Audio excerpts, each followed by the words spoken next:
mga kababayan, si Eric, tsaka si Rin Badoy.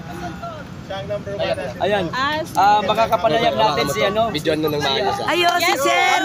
Alam si Sir, ayan, namit na namin yan. Dr. Lorraine, ayan. Eric, ano na? Brother! Tutok mo lang ako nila.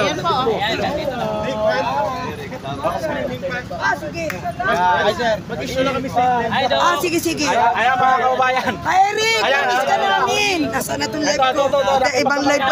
Ibang live pala pinasukan ko. Sa Tony Bosantog ang nabuhay. Ah! Ito po mga kababayan, sa mga kasama natin mga vloggers, sa supporters po ng Ipanaw Sambayanan Party List. Attorney, ito po ba yung Ipanaw last 2022 elections po? Yes. So top 60 po kayo noong nakaraang elections. Gaano po, anong tanong? Ano po yung nagbubunsod sa inyo na patuloy po nating pinaglalaban po ito? Ma-remember niyo yung 2022, dalawa yung party list natin, yung Sambayanan, saka yung Ipanaw. Ginawa natin ngayon, iisa na lang Ipanaw Sambayanan. At bakit natin ginagawa ito? Kasi walang nagbago. Kasi noong 2022, humingi tayo ng pagbabago, pagtingin, pagkilala sa mga urban poor, sa mga indigenous people, sa mga FRs. We have the same problems until right now. That's why we have to continue to fight. Sige lang. Kailangan, antayin natin sila. Okay. Ayan, antayin na natin yung seminay mga kababayan. Maghingi muna tayo ng, hindi pa naman kami alis na bigay kami ng oras. Bigyan natin ng statement si Ma'am Lorraine.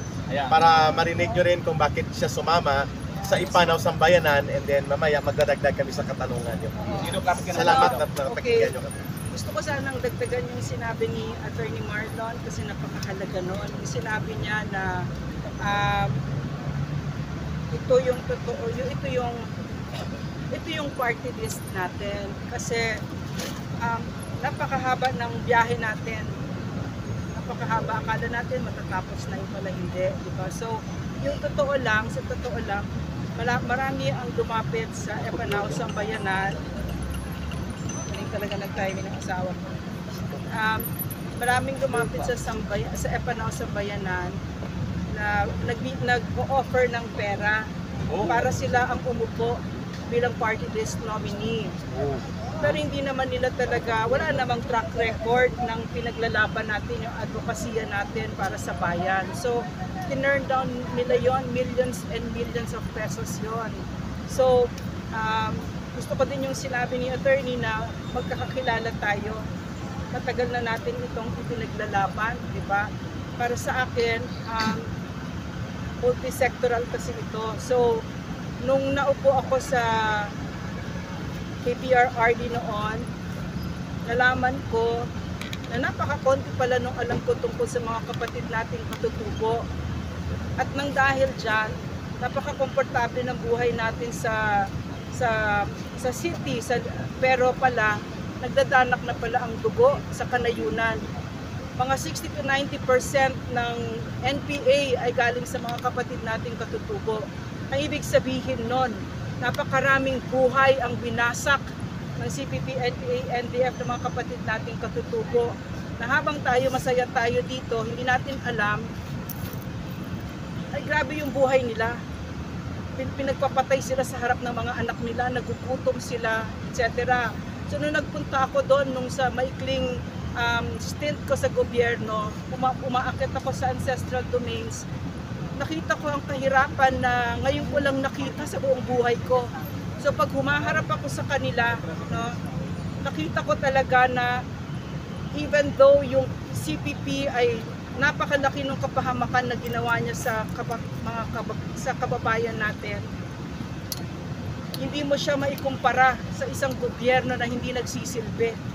Mas malaki ng malayo ang kapahamakan na nagagawa ng isang gobyerno nang hindi nagsisilbi ng maayos. So pag humaharap ako sa kanila, ang una kong ginagawa ay humihingi ako ng sorry. Sinasabi ko, I'm sorry na hindi kami nagsilbi ng maayos, na kinalimutan namin kayo. At dahil dyan, napakadali ninyo tuloy maloko, napakadaling maloko kayo ng mga CPP, NPA, NDF. So, nakita ko din yung lakas ng puwersa ng isang gobyernong totoong nagsisilbi. Kasi yung ating mga kapatid na katutubo, nung sila ay nakaranas na ng gobyerno, ng talingan ng gobyerno, sila mismo ay tumalikod sa CPP, NPA, NDF at doon natin na ipabagsak ang CPP, NPA, NDF. Ang hangarin ko, ang pangarap ko, bawat Pilipino ay mahalin natin ang ating mga kapatid na katutubo.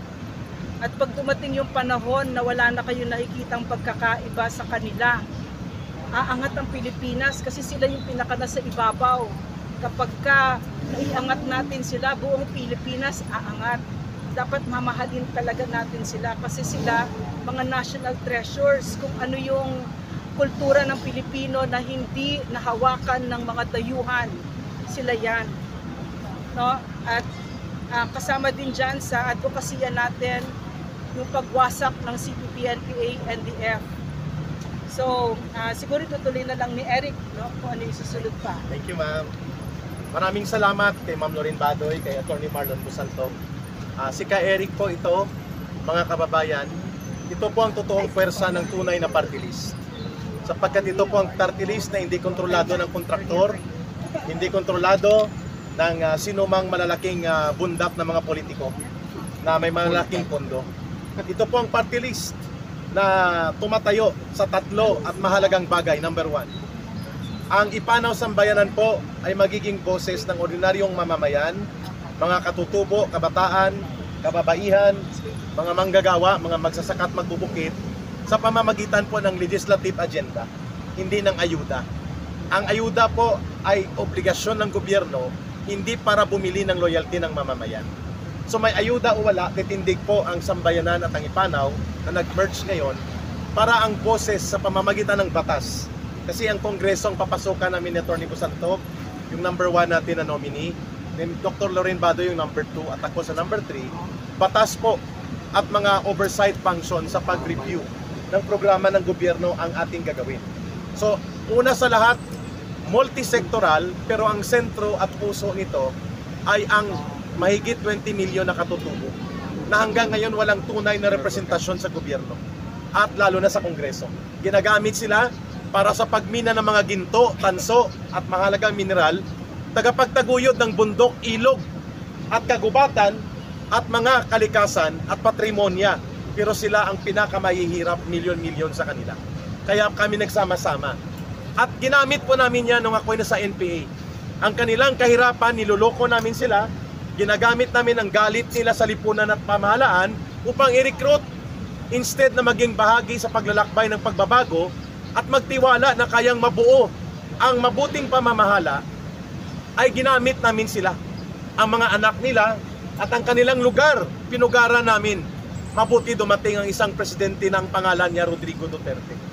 At binago niya ang konsepto ng pamahalaan na ginagamit lamang ang mga katutubo sa minahan, sa mga kagubatan, sa troso, sa mga mineralis, pero wala silang pakinabang sa lipunan at mamamayan sapagkat hindi sila naaabot ng totoong kalinga ng gobyerno.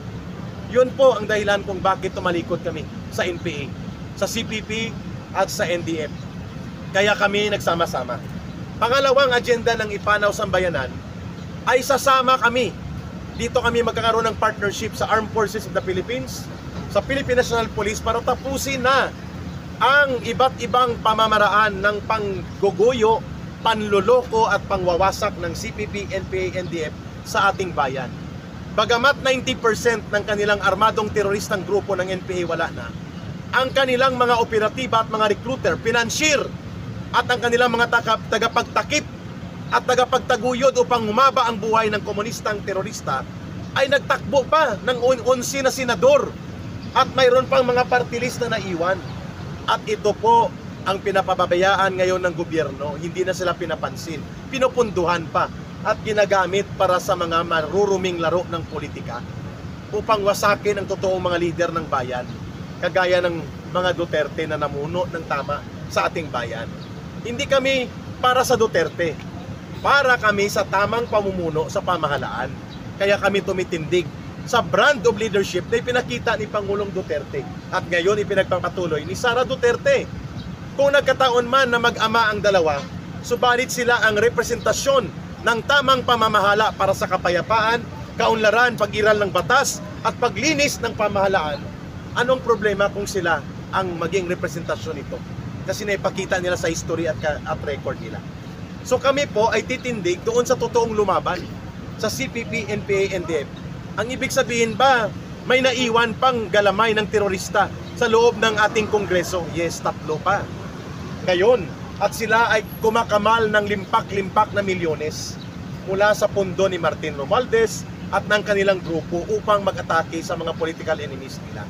Yun pong hindi pwede kasi ang recruitment nila napabayaan muli at manunumbalik sila. So kami lang po ang party list na may ganong ginawa at gagawin ang paglubos-lubosang pagkatalo ng communist terrorism. At hindi kayo madidihado sa bayan ng Pilipino mamamayan, lalo na po sa mga kapatid natin sa overseas Filipino workers. Kaya po namin yan panindigan ang sinasabi namin sapagkat before pa kami papasok sa party list at sa kongreso, sa Kaliman, ginagawa na namin sa loob ng mahabang panahon. Sa nakaraang gobyerno at ngayon ipinagpapatuloy namin kahit hindi ganun kalakas ang suporta sa atin ng kasalukuyang administrasyon.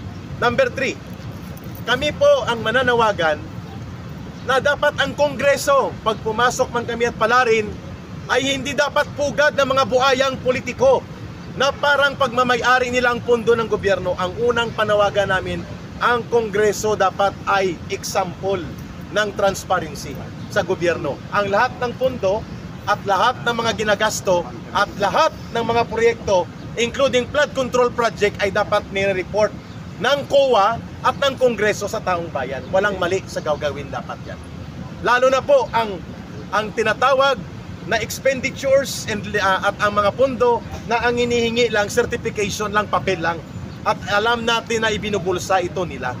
So kami ba ay hindi magiging bahagi ng sistema na ito?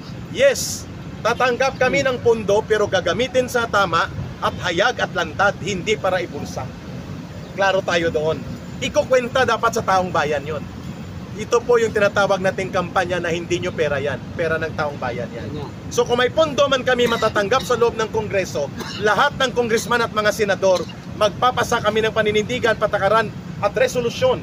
Suportahan man nila o hindi na dapat ito i-report by the single centavo, hindi exempted ang kongreso sa transparent audit and report ng financial. Including ang proyekto na pinapakialaman ng mga kongresista, dapat inire-report sa taong bayan. Saan na pupunta ang gastos nito? Hindi naaanod sa baha at bulsa na kanilang binubutas ang mga pondo natin. Ang panghuli, kami po ay tutulong sa Armed Forces of the Philippines, sa Philippine National Police, at sa ating mamamayan na paninindigan natin ang totoong pagsuporta sa rule of law. Ibig sabihin po, ang kongreso ay hindi dapat ginagamit para sa mga tao na ang alam lamang ay mag-contempt. Si Mr. Contempt, si Miss Contempt, at ginugurgor at kinakatay ang karapatan ng mga resource persons diyan. Ang kongreso dapat ay maging profesional.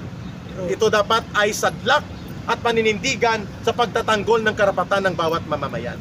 Yun ang totoong oversight. Hindi po yung paggamit ng abuso sa kanilang order to contempt, ipakulong ang mga tao, bastusin, at kanilang tanggalan ng karapatan at naranasan namin ni Ma'am Lorraine Baduyan.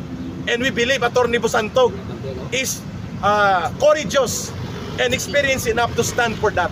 Hindi po natin bibitawan ng oversight function ng Kongreso to investigate projects, to investigate programs of the executive and other agencies of government, pero hindi dapat ito abusuhin para magpakulong ng mga tao at labagin ang mga karapatan ng mga tao at gamitin ang Kongreso to weaponize Congress para gamitin sa political persecution and manipulation. Yun po ang aming gustong panindigan. At naipakita po yan ni Congressman Marcoleta kung paano ito tuwid yan. Ang mga kongresista na ang alam nila ay maglantad ng mga mamahaling bag, kotse, armas, baril at pera na parang alam naman natin na yan ay galing sa pera ng bayan. Yun po ang mga walang karapatan na pumasok sa Kongreso. Kaya kami nagdesisyon na 3 at ang buong mamamayan na mabuo ang Ipanaw Sambayanan. Yun po ang pagkakaiba ng party list na ito. Maraming salamat.